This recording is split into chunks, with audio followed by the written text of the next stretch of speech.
How's it going, folks? I'm Mike with Drone Deer Recovery Podcast. This is Kevin. Episode 5 coming at you. Conversation with Marcus, an actual game warden in Florida. Plus, we talk about LP12 issues, spotlight issues. Monsters. You bring up monsters. Hunting. Yeah. We talk about... your first gun. You want to buy your first gun? You don't want to miss it. Stick around. It's going to be good.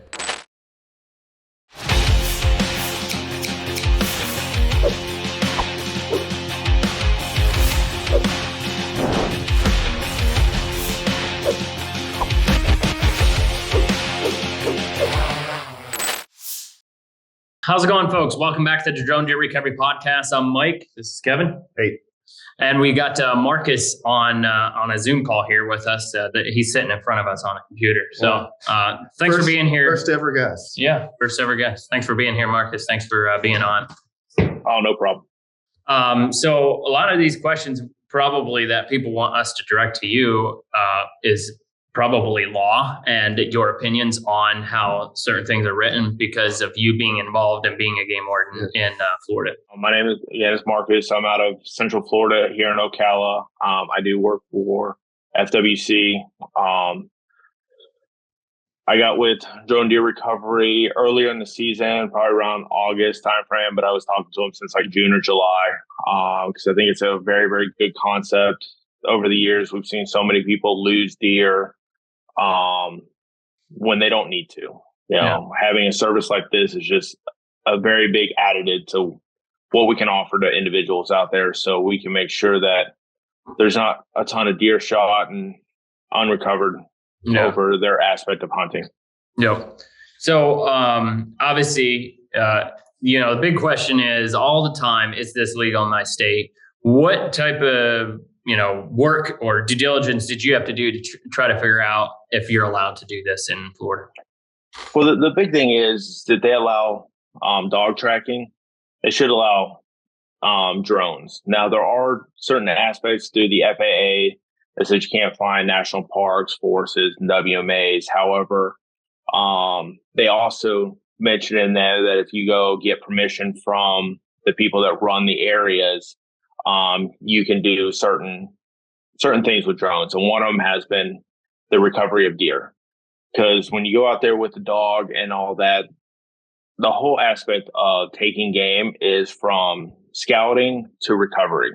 So like I said, if you can use dogs to go out and recover the deer as an aid, you should be able to allow to use drones. And we haven't had an issue with it yet here in Florida. In Florida, is that is that legally the way it's written, or is that just kind of a common sense understanding the department has? It's just kind of one of those more common sense type, which allows them to do it, because it does state in there, and we have laws on what you need to do when tracking with a dog, like they have to be on a leash, and all that. So you have to be with the permit holder and all that, because you're using it as an aid to recover. So we have been using drones down here. I've been using one. I do know a couple of the people in the state have also been using ones, and we haven't had much of an issue with it yet. Yeah. So have you had people call you to ask that question? Because a lot of people that watch the content, their first thing that they do is they call their local warden and ask them the question about using a drone. Have you been getting any of those calls? Yes, I have actually gotten a couple calls from that, more or less from other individuals that also want to get into the business as well. They'll call and be like, hey, or they'll call into FWC and be like, hey, are we allowed to use this? And again, like I said, you just got to follow all the FAA guidelines when it comes to like the WMA, the state force, and all that type of stuff. And just the other aspects of invading people's privacy when they fly over houses and all that. As long as you're able to follow all the guidelines and rules, we haven't had an issue with it yet. One question I have, how long have you been a game warden, Marcus? I've been a game warden for a few years now. For a few years, yes. One of the big debates that people say is having access to technology like this is going to lead to more bad shots, more, just sloppy shooting, hunting, whatever. Or poaching. That's their biggest thing. But I'm curious if, in your experience, is there a lot of deer that go, are there a lot of bad shots? Like, do you get calls or find out about a lot of people that wound deer that aren't able to recover them? Or is that like, does the state have a way of tracking that data? We do not. When it comes to, all we do is once they take the deer, then they harvest it. So then they'll go in and they'll check their deer in. Yeah. But if they have a bad shot on it, if it gets away, they don't actually harvest it, then they don't check it in. So no, we don't have any way of tracking it. That's one of the most confusing things for me is why would the state not want to prevent, multiple deer getting shot with only one tag because the buck was unrecoverable? Is it, in your opinion, Marcus, is it just fear of the technology being abused that's leading states like, Michigan and New York, Illinois to just try to ban it outright? My thoughts on it, again, I'm speaking on all this on my behalf, not as on the agency for FWC. These are all my thoughts on it. But I've also had a call where a guy calls in and says, hey, can you use the drone to find deer that are bedding? I was like, we can. He's like, well, could you guys come out in the next couple of days and fly over the property I own and let me know where they're bedding? That's where you start to get in this gray area where it's like, okay, now I'm using it for scouting. Like, I'm able to kind of tell you guys where the deer are, and now you can go hunt that area. So obviously I was like, I explained to him, no, we can't do that because that's going to be on the aspect of using the drone in a way that it wasn't designed to be utilized. Yeah. So it could be a fear moving forward, because I do know drone deer recovery, you guys have very high standards on what you can and cannot do to ensure the integrity of the recovery, and people aren't using the drones for abusive purposes, which being out there. We have to regulate that in our own office, right? Like when we get those calls, it's like, we aren't going to do it, but these drones are available for anybody to buy. And that's what'll be hard on the whole aspect of drone deer recovery will be people that are buying them for themselves and then using them in such a way. And it's going to be hard to regulate, if a guy can buy a drone and go fly his property to find deer to go hunt. But I still go back. And say that there are enough good people in the world that they're not just going to use it to go find a big one and go kill it. Then I go back to, will there be people that do that? Yes, but majority will not. They just won't. There's people that don't use trail cams because they don't feel that is, to them fair chase. Then they just won't do it. So it'll go back to each human himself, what type of person he is. Then you look at it in aspects as well. It's like we allow people to go hunting and do all that, but yet you still have people that want to hunt at night with a light. You still have people that want to throw corn on WMAs to bait deer in, which here in the state of Florida, you cannot do. Yeah. So when every aspect comes around, there are legal ways to do a lot of things, but you will have your little outliers. And unfortunately, a lot of those are what set the standards and regulations when people make rules. And it seems logical that states have to clarify laws with new technology that's emerging. What just absolutely dumbfounds us is when states say laws that were written before thermal recovery was even available are totally fine, don't need updating, don't need clarifying. That's where, personally, for me, it just becomes like, what a ridiculous stance. Yeah. Let's at least look at new technology and figure out how to regulate it. And here in Ohio, we would like there to be, maybe you should be required to have a license or some kind of a permit or register with like your Department of Wildlife or something like that. You had said you guys would have some type of program down there for something similar, not necessarily drone deer recovery, but in other types of management stuff, right? What do you meaning that if you want to do a certain thing, you need to have a permit. You were telling me about it when I was talking to you probably 2 months ago, and forgive me if you don't remember, because it's like we talk about a lot of different things. Yeah. You'd said that people hold a special permit, maybe. Correct. Yeah. So we have different programs. So we have like trappers. They come out and catch nuisance animals that run through the state. We have a program called SNAP, which they'll go out and nuisance alligators. We contract them through the state and all that type of stuff. So they have an actual license and everything. They can go do it for the organization. Does Florida have, like, somewhere we didn't have a problem with pythons or something, and there's an application for thermal drones in Yeah, the removing Everglades. pythons or something?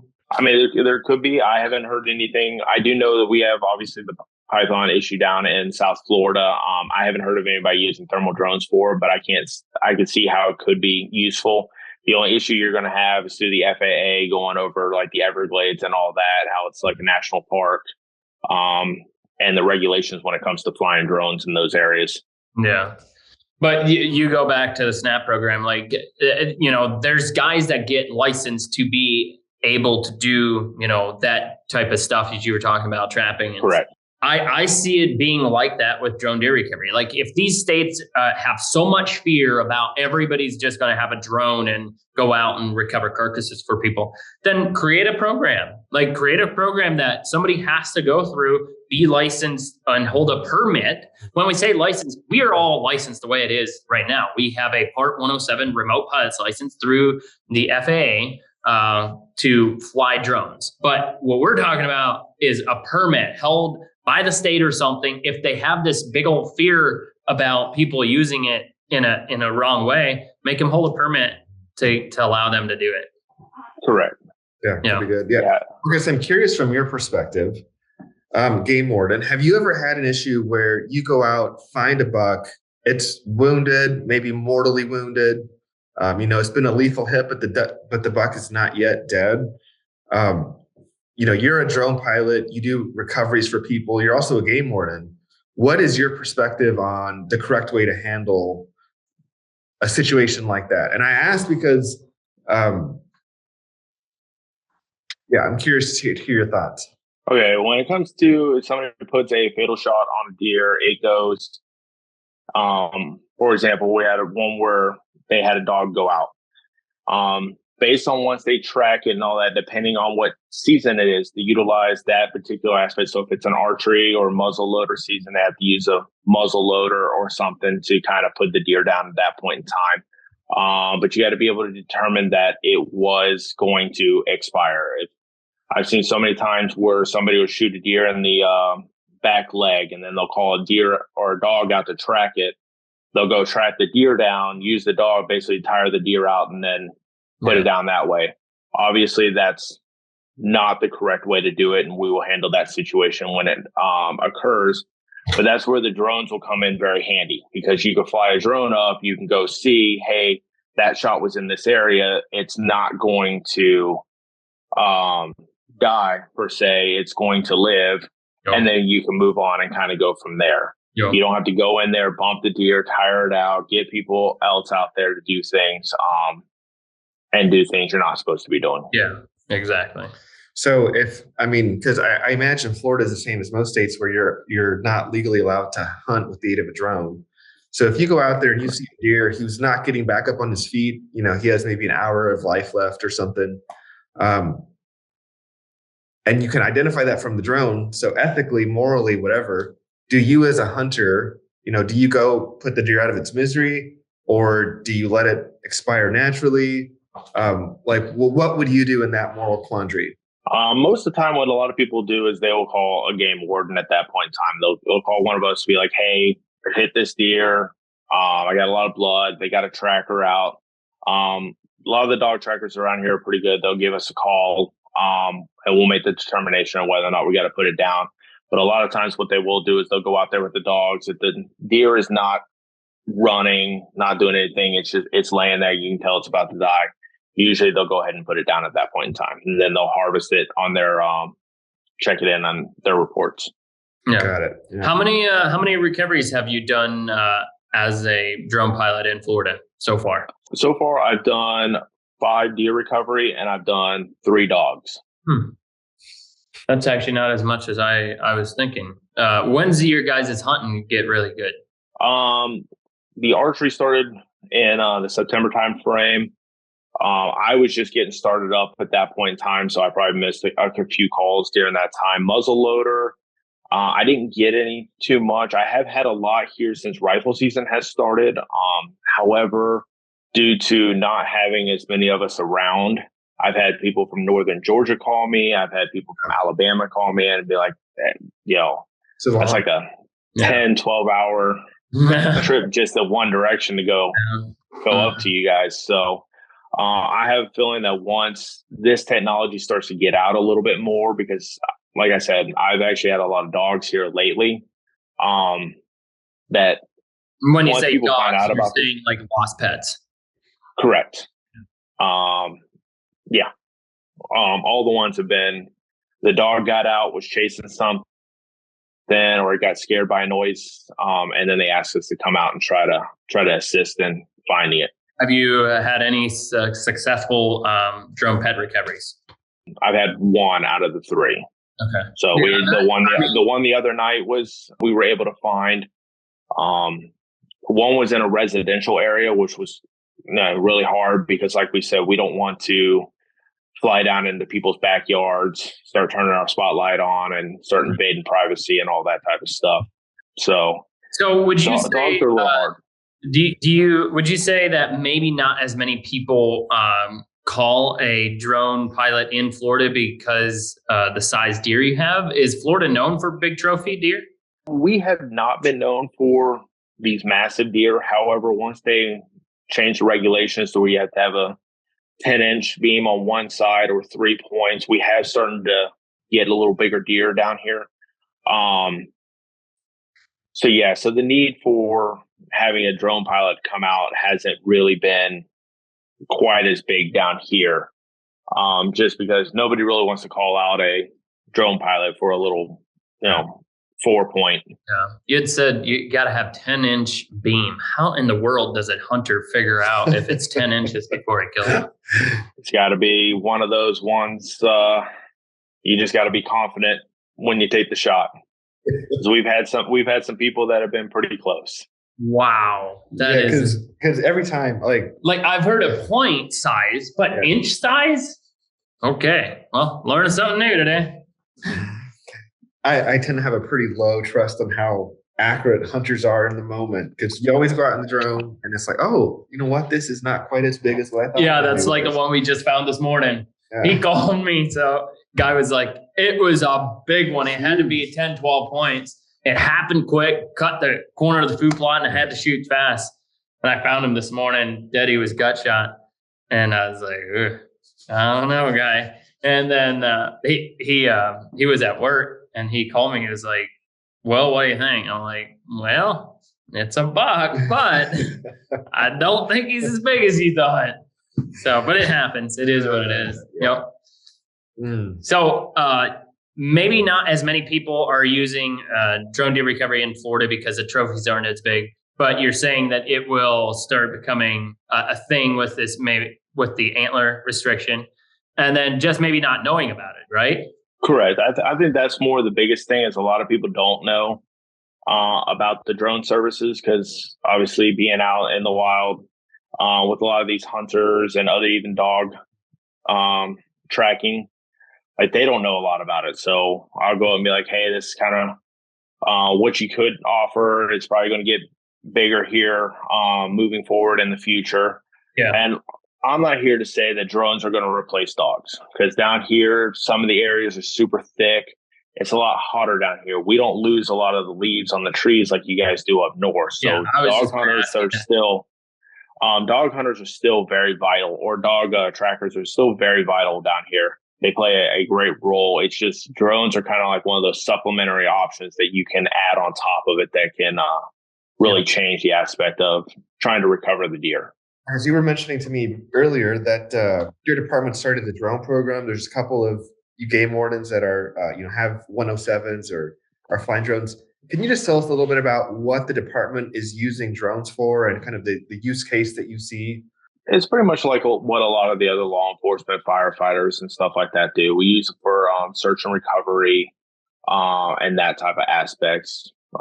Lost hunters, people out on boats and stuff like that. It's just one of those little extra handy features that we can add into our little bag that we utilize when trying to help out the public in the area. That's cool. So are you guys allowed to use DJI drones if you guys are a state agency? Because we get a whole ton, like DJI is blacklisted. Am I going to be able to buy this, or is the government going to come take it away? Are you guys as state agencies allowed to use DJI drones? Unfortunately, here in the state of Florida, we are not authorized to use DJIs in the state organizations. So us, you, FWC, as a private individual, are allowed to fly DJI drones. As of right now, yes, we haven't had any issues with when me you say personally are you concerned that you won't be allowed? Well, there's so many talks within the Senate right now about banning DJI throughout the entire country. So Florida is the state that bans, like, they're more hardcore than any other state from what I understand. Yeah, so I don't know. I get emails all the time about DJI possibly, like it's going up in the Senate, or they're going to pass a bill to where it's not just DJI, it's all China-based. Yeah. But okay, so my thing is, I hear them. I hear the people that are saying that. If you're watching or if you're listening, I hear you. But it's like saying we're going to ban TikTok. Like, yeah, that was a thing at one time, but it's not an actual thing. There's some political push to talk about these things. It's good to talk about. Make DJI pay more taxes or this or that. Like, I just tell people DJI has been around for too long. And if they actually take DJI away in America, I'm telling you, like, I just don't see it happening because there's just too big of a market. Nobody else can keep up with the demand. Nobody actually produces such a good drone like the Matrix 30T. Yeah. Yes, there's Autel, out there making the Max 4, but it's not as good. Literally, these companies that are in America, and if you're listening and you do manufacture drones, reach out to us. I'll use them. But I'm telling you, like, they are so far behind the technology. DJI has been doing this for so many years. It's like, I just don't see another company, for sure American made, coming and, starting right where DJI is at. Just don't see it. It'd be cool if it happened. It's not going to happen. It doesn't look like. Yeah, no. And I think the other misunderstanding a lot of people have about, the banning of drones is that the government isn't going to come take away your drone. Are you going to come take my drone? I'm going to go take your drone. But it's more like it's going to, like, the sale of new drones is going to be prevented. Probably means that your existing drone that you own will become more valuable, not less. Possibly. So if you're not allowed to use DJI drones and you're flying other drones, would you say that those drones are just as good as your DJI drone? We're still developing our program, so I haven't really gotten into the drone program through our agency or any of the other state agencies, so I can't really talk on those ones. All right. Sounds good.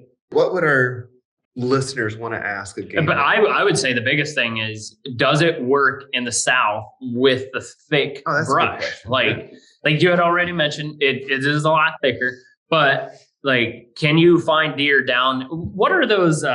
They look like little baby palm trees and they grow on the ground and they just kind of bush all over. What? Little palm, we call them little palm fronds, but I've been able to fly over those and see right through them. Like, they haven't really been affecting us. I was down there before with my baby drone back in the day, and I was able to look down through that stuff. It wasn't a problem at all. But the biggest problem that I think you might have is not the thermal side of things, but the actual penetration of your RGB camera and the light to look down through thick brush. That's, I think, the biggest problem. Yeah, I've had a couple issues where it's like I will go and I will see something and then I want to look at it and then I go to turn the spotlight on and I just can't see anything through there. So, but like I said, it's one of those things. It's going to be very beneficial as we move forward when it comes to not only deer recovery but pets and other things like that. The aspect is just going to be making sure that everybody does it legally and does it the right way so they don't ruin it for everybody else. Here's a question. You might not want to answer it. Would a guy be allowed to use a thermal drone to go find hogs and then shoot them? As of right now, again, reading the law and everything, I would venture to say no, because that's utilizing it to try to take game.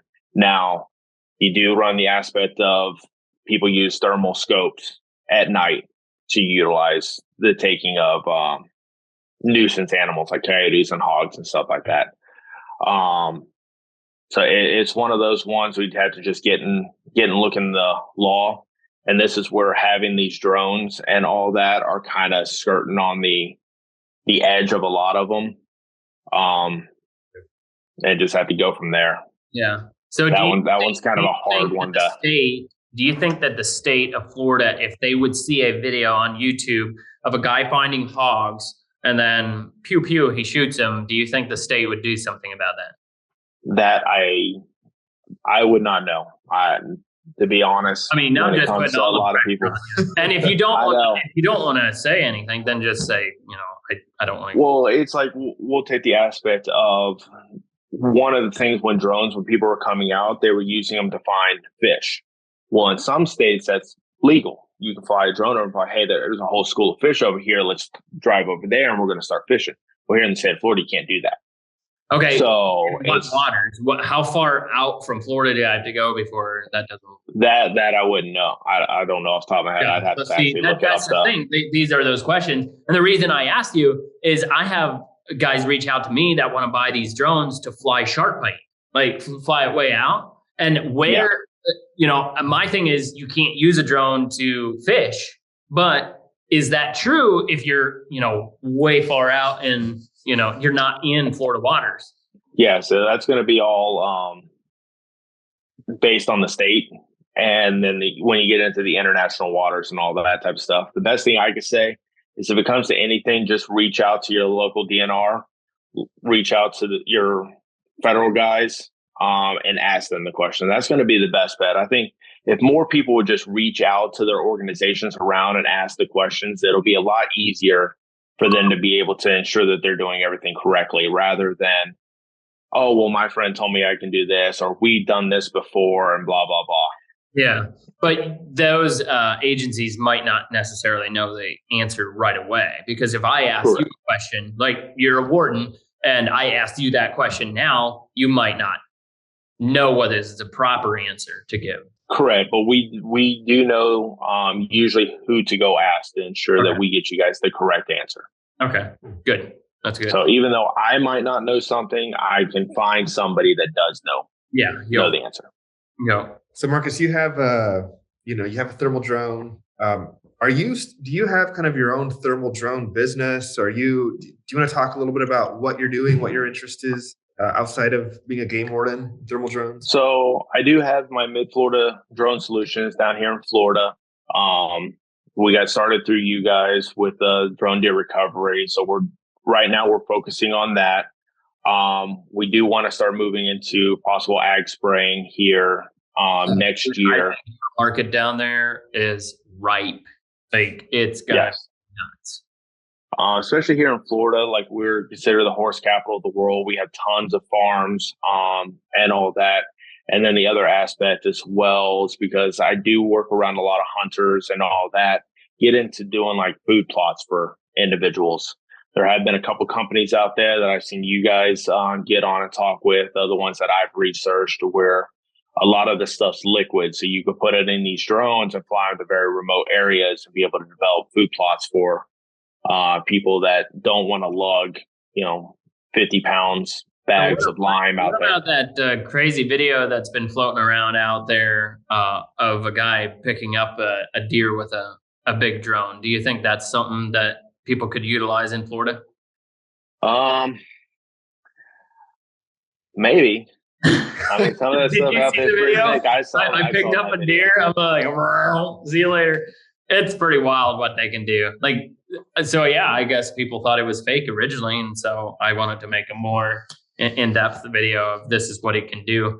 But I actually believe that is one part that drones will be used for sure. Not maybe not on your local home farm if you can ride your side-by-side back there. But in some of those places in Florida, you'll never get a side-by-side back there. Like, wouldn't it be a lot easier having a guy there, take the drone back there a mile, hook it up, whoop, bring it out? Like, sounds like a possibility. There's so many things drones will be used for in the future. Oh yeah, that's what I tell people all the time. The industry in general as a whole will continue to grow. Like thinking that we're peaking. We're not even getting started, really. Yeah, Marcus. Yeah.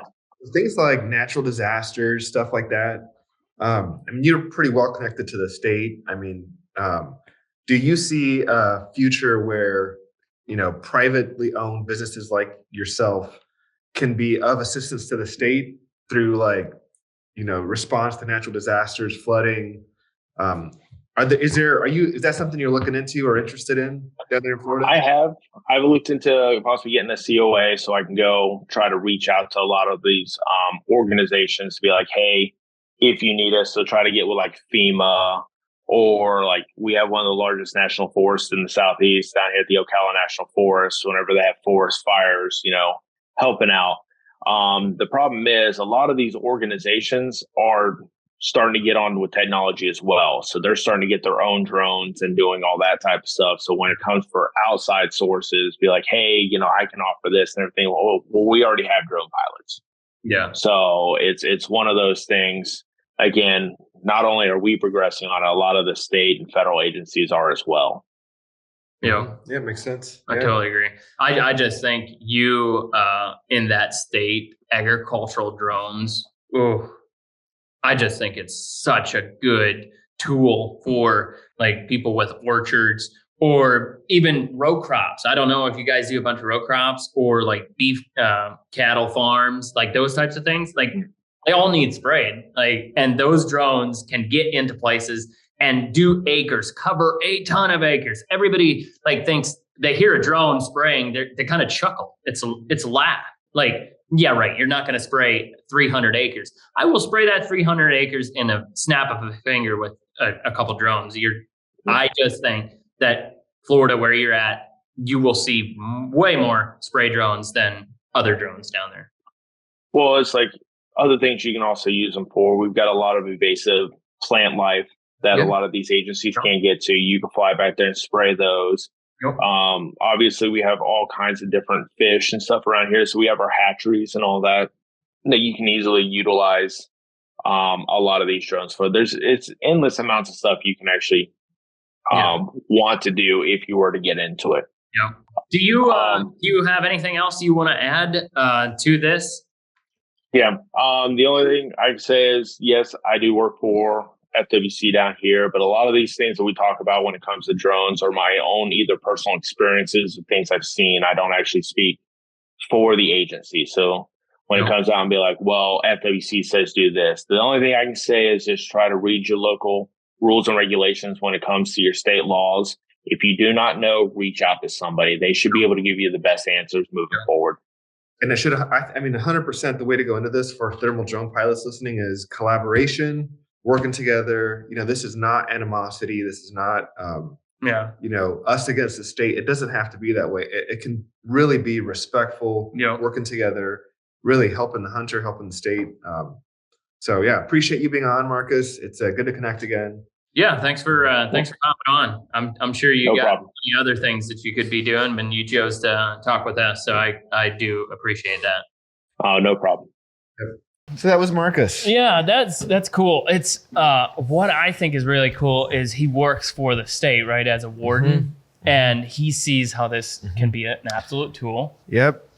To help sportsmen, and just a good guy overall. Yep. Yep. And he's got such a unique perspective, having done this for a couple years. He knows, he's got all the stories. He knows how there's this gray line, but really it's about operating ethically, honoring the animal. He has a lot of leeway in understanding the intent of the pilot, of the hunter. Yeah.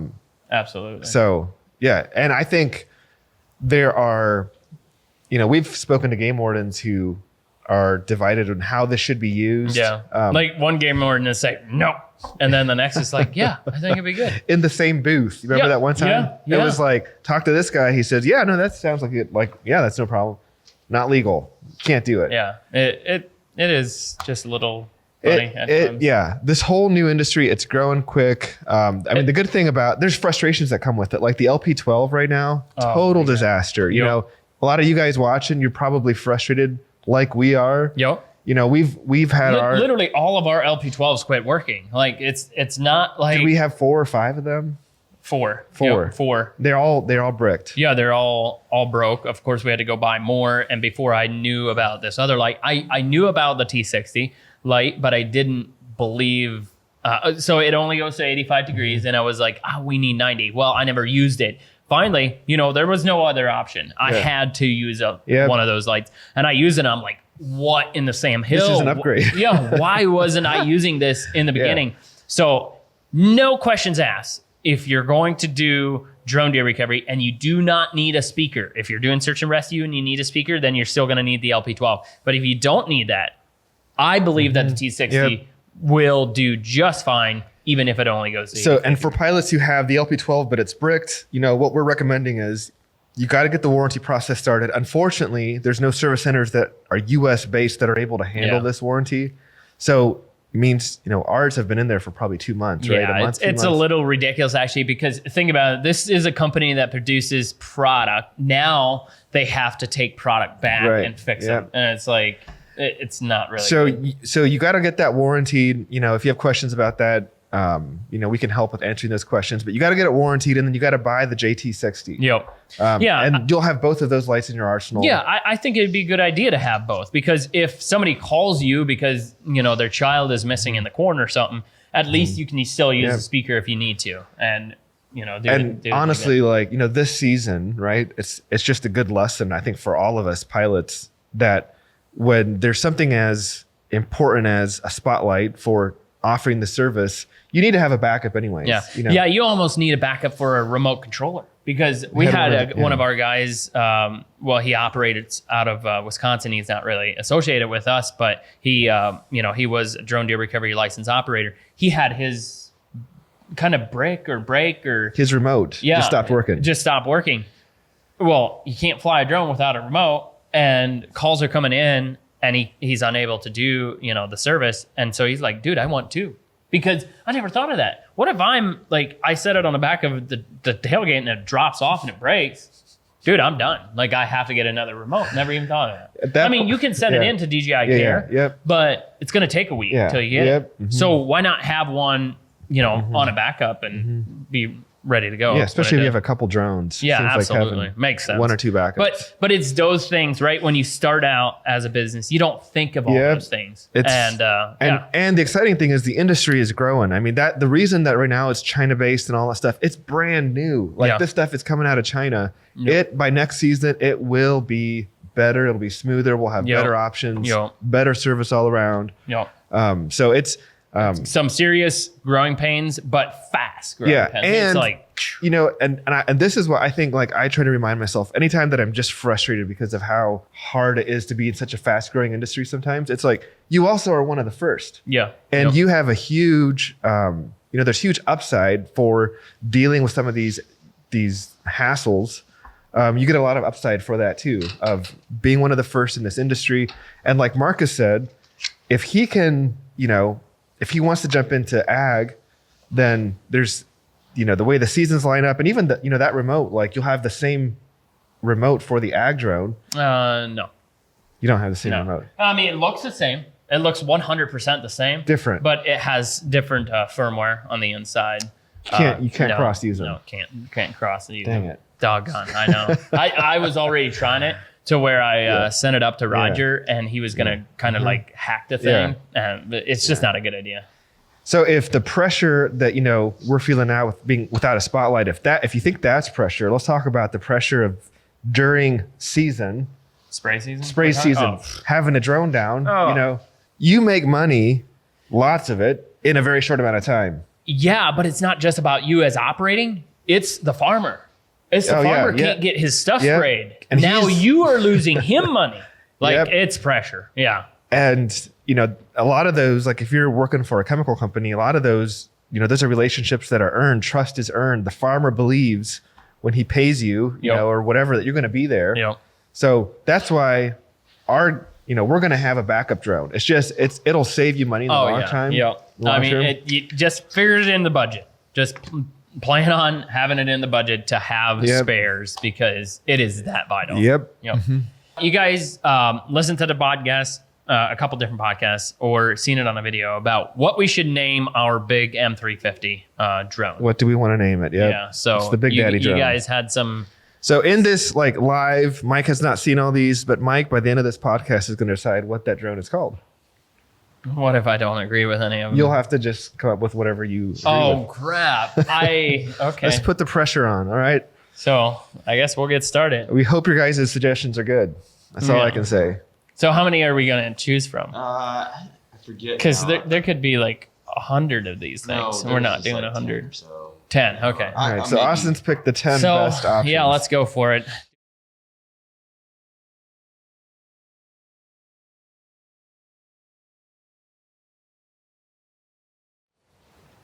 Definitely not working. No, Dronezilla. not Dronezilla. working with the audio. I like the The bouncing. The bouncing. Yeah, it's that'll give you a headache after a while. But yeah, Dronezilla. Mike, what do you Dronezilla. think? Yeah. Is that a like 1 out of 10? Just go from your gut. Like a 2. 2. Well, okay. Yeah. Well, John Zobel 4409. That's a 2. Thanks for your input. Next. Name it Hercules. That I kind of like. I'm So- at like a 6.2. All right, Keith. Wow. Yeah, 6.2. So far, Hercules. best option. Night Stalker. Ooh. I don't Night know. Stalker or Phoenix. I don't know. I'm on a 3. Yeah. 3. You know, not feeling that Night Stalker. Oh boy. Call her Big Betty. Betty. Man, there's no way. You don't like No, her? Big. Are you serious? It reminds me of like a Big Bertha or something, like What's a Bertha? an oversized cow. Oh, okay. Big Betty is an oversized cow. Okay. No, I don't know. That's the Big image I Betty. see. Yep. Probably not that then. Okay. We'll keep going. All right. These would be better if we'd have audio. The huh? Droneinator. Ooh, I like that because it eliminates like deer, not technically, but like Yeah. finds them. That could be it. Well, wouldn't that be the Deerinator then? I think I'm Or like the a Buckinator? 6.3 on No, that. but hold one. on. If it's a Droneinator, it's eliminating other drones. Oh yeah, It needs to be like the Buckinator. it's eliminating bucks. Well, that doesn't really make sense. Wow. If you got to explain a name, it's not a good name. Yeah. Yeah. Yeah, what else we got here? Megalodrone. It Oh, smells kind of like Megalodon. blood. Oh, that's cool. Yeah, The that Megalodrone. That's smells kind of blood witty. in the water, but smells blood in the air. Maybe we don't really go based on blood. We go based on heat. Dude, there's something that like there's a predator or something that like walks the earth and can see in thermal. Is there something like that? That's a movie, Mike. Oh, it is. Shoot.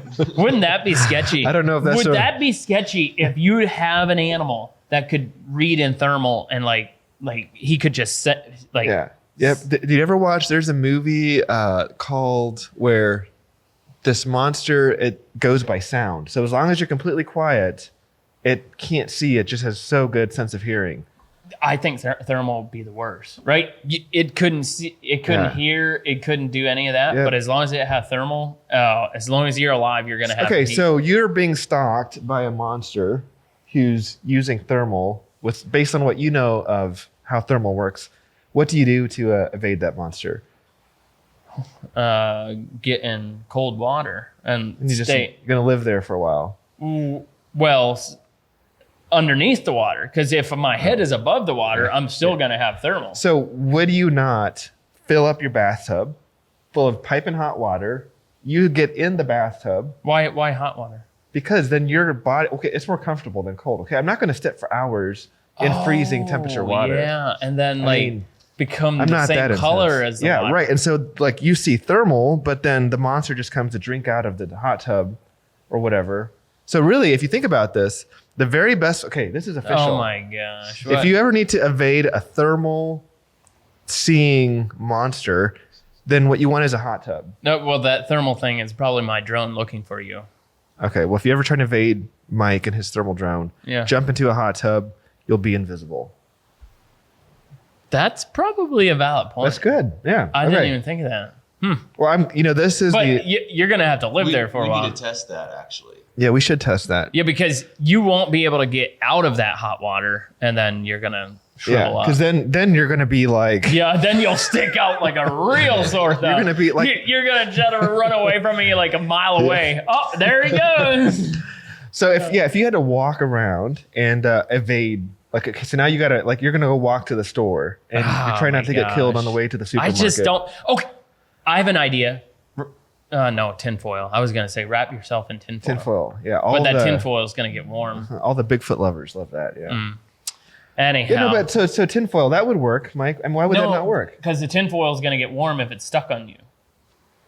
So you have like some clothing and then tinfoil around the clothing. Then I think we're talking. So put like a big jacket and then put that jacket. I mean, that would actually be easy to test. I mean, right? You will look real shiny walking around. I'm going to say what we got to do. You'd sound like Tin Man. You've seen him, right? But the monster has no ears. Yeah, it's going to work great. Yeah. So what we got to do is have you guys submit your ideas on how to evade the megalodrone, right? The megalodrone is out there flying. He's eating up whoever he can eat. How do you evade him? How do you want to see Mike evade him? So what? Wait, I fly the drone. I don't make the rules. Yeah, no, yeah, you did. You just made him. You try to get away from me. So it's going to be Kevin, Kevin, and we're going to draw short sticks. Oh, okay. And we're going to have. You just got included without even. Welcome, Austin. I have nothing to do with this. So, I mean, I kind of want to see this actually. I want to see a tinfoiled Mike coming out of like really cold water. I think that would be interesting. I think that maybe we do it. A lot of people are. But you do it. I fly the drone. I know what I'm looking at on thermal. We got to take you out. We got to teach you how to fly these drones yet. Yeah, actually, that's something that we got to do. I keep saying that. Like once it slows down. Once it slows down, then it'll be busy with agricultural stuff. Oh, well, no. Here's what I'm going to do. I'm going to learn how to shoot. You're going to teach me how to shoot a bow. Oh, yeah. I was just watching that video this morning. You're just like, I'll just come grab your bow and I'll practice the target. I realize it's probably not that easy. Did you know you said you'll practice the target? Or I did kind of think about that later. I was just so excited, Mike. I saw, it's like, I don't watch hunting content. Although the whitetail adrenaline, I keep seeing, like I follow them on Instagram. I keep seeing like the new, like teasers. Oh, you're coming over to watch it. I want to come over and I want to watch it. Here's the deal, folks. Jared put so much time in that. It is the best unscripted hunting related content available in the world. Yeah. I mean, it's that real. And you and I were talking earlier because we're trying to plan content, like we want to make stuff you guys want to watch. Real. And you were saying as a camera guy for Jeff. Jared. Yep. Sorry, Jared. Sorry, Jared. I am a huge fan. But you were saying as a camera guy, you would arrive and you don't know where you're going. You don't know what you're doing. Yeah, because the way this came up is you were like, well, you had to know where you're going. I'm like, not at all. I'd arrive in Wisconsin and get in his truck and we're driving. And I know we're going west, and that's about as much as I know. Yeah. Yep. You get there, doesn't feel right, doesn't look like, you don't want it. Move on. Go somewhere else. So why are we talking about this? About real. About real. Like real, authentic. Yep. I was just saying, I was seeing, I don't see hunting. I've never watched hunting videos. Like I've never been a hunter, I think I'm a hunter. I'm starting to see myself as a hunter. I don't know that you're a hunter yet. What are the rules? What do I need to do to be called a hunter? You definitely have to go hunt deer. I killed a deer. Yeah, but I told you this story. Did you gut it? He dropped instantly. Yeah, did you gut the deer? Did you drag it out? Did you skin it? I did drag it out on the back of the four-wheeler. Oh. Yo, my gosh. And I took it to the butchers. Yeah, I did do that. So you didn't do a lot of it. So are you going to teach me to gut a deer and skin it? I mean, is that... I'll show you what to do, yeah. I mean... Dude, we do have to film this. Like, you actually never gutted a deer, did you? No. Okay. Yeah. What I've seen about we're going out deer, tonight. Okay. Like I'm planning it right now because you're gonna say you're busy. Yeah, you're gonna say you're busy or you're doing something, and we're going tonight. The most that I know about gutting a deer is what I've learned from Star Wars. Oh my! There is this in Austin. I don't know if you've seen this, but at this one, I don't know what movie it is, but they're trying to hide from the cold. They kill this dinosaur-looking thing, scrape its guts out, crawl inside. What? Room for 3. I think there's room for 3. This is This is getting. So I know. Hunter Kevin here. All I'm saying is I feel like I know the basics. Like I know that you slit down the middle, right? The stomach. You like pull it out. You have gloves. Oh, actually, No, you definitely have to do it without gloves. why? Because Is this not 2023? no, it is, but You gotta do it with- that's probably with a gloves. point of opinion too, right? Like some people say Austin, you got to do it with gloves. I have never done it with gloves. You've never What? done it with gloves. you haven't. Yeah. With gloves? Yeah. No, I haven't done it with gloves. I just always get Well- in there. All I can say is like when it comes to hunting deer, I haven't done that. I have hunted kangaroo. Did you know that? Yeah, that's different. You don't take the guts out of those, do you? No. Those were. Nope. Those were. I was on a farm They're kind of like in groundhog, Australia. aren't They're they? vermin. Yeah. It's like vermin. nuisance animals, whatever. Yeah, yeah. And you just shoot them and leave them. You just shoot. Well, you drag them off so you don't break the combine, but Oh, they're out in the field. out in the fields, out in the farm fields. So No, what you do is you go out there, 3 guys on the back of a gun with shotguns, and 3 guys back on a truck. on the back of a truck. You Yep. said 3 guys on a gun. I'm excited, Mike. The whole point. Okay, this is not the point. The whole point of this is that now that I've seen hunting, like I see these videos, like the video that we produced about your hunt, and for the first time, I feel like a thump. Like I almost can imagine. Like I get it. I feel like I'm starting to get why people spend ungodly amounts of money on this, and I'm starting to worry a little bit. Like You Actually, don't want to be that guy. I can't afford to be that guy. We have got to sell more drones, guys. Would you please buy a drone Or merch. or merch? The Actually, merch doesn't make much. you have to buy a lot of merch, but I mean. I told my wife, like, I don't know, but I need to go buy a gun. So she gave me the thumbs up. She said, yep. What? That was that easy. I'm starting with a 9mm. Well, you can't take that hunting. I'm not going to. But it's like, What are you going to do with a 9? There's nothing like that's self-defense stuff. it is self-defense stuff. Oh, so that's Yeah. what it's. Yep. Oh, okay. And Well, that's not hunting. I know it's not. But it's like, That's the first gun you're going to buy. is that a mistake? I don't know. I'm just asking. Is Yeah. that the first gun? Yeah. I don't have any gun. Ooh, I don't just- say that too loud. I feel like I should have a gun, and I don't have a gun. And it was between that and an AR-15. The 2 guns So- that people have issues with. Yeah.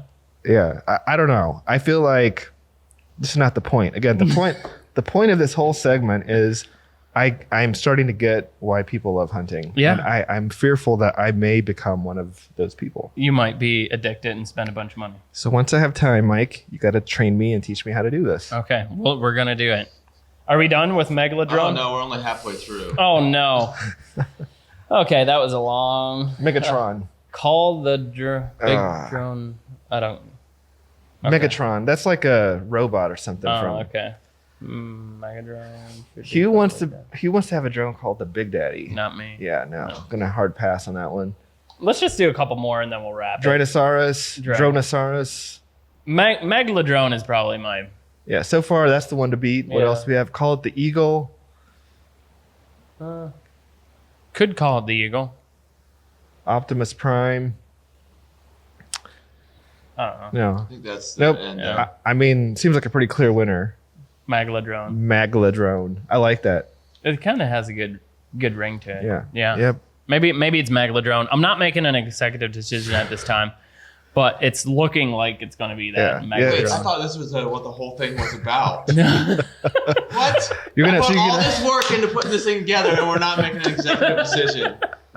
What do you need to make an executive decision? People You want to guys know. caught me off guard. Like I did not know I have to come in this. You got to be prepared, Mike. In season, out of season. What can I tell Okay, you? it'll be Megalodrone until Right. until I notice. change it. All right, you've heard it here first. Yep. It's Megalodrone. Let Thanks- us know, guys. Like getting off of bunny trails like this, where Kevin is talking about monsters and that type of thing. Like, do you guys want to hear us just talk about like some of the ideas that we have when it comes down to thermal, or just in general, like who we are and like what you might have going on in your life, or he wants to get into hunting, that type of thing. I think it's cool because Yep. Let us know what you think, what Yeah. you want to hear, and if you have questions, stuff you want us to talk about, Yeah. We get a lot of, Mike, we get a lot of the same questions from a lot of different people. Mm-hmm. We need to talk about those. Yeah. Well, is that all we're doing here for this one? Yeah. Or do you have a specific question that somebody asked that they want to know about? Because if somebody has a question, let's just answer it now.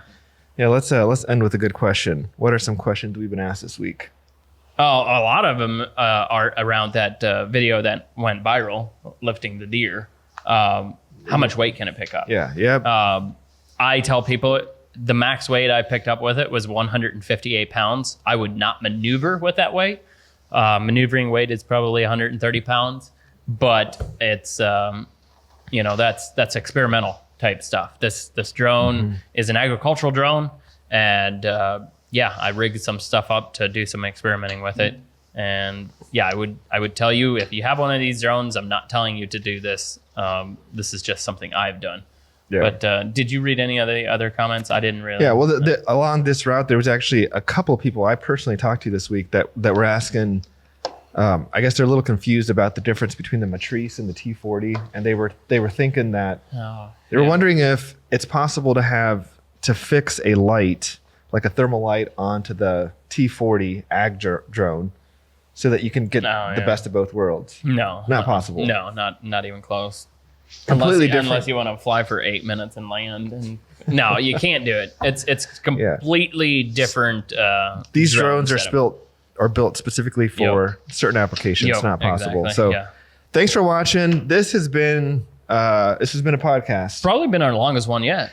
We're hitting almost an hour. All right. Oh, wow. Okay. Well, it's been good. Yeah, it didn't feel like an hour. Did it feel like an hour? It didn't feel like an hour. Okay. Well, I appreciate it. Yeah. Thanks for watching, and we'll see you in the next one.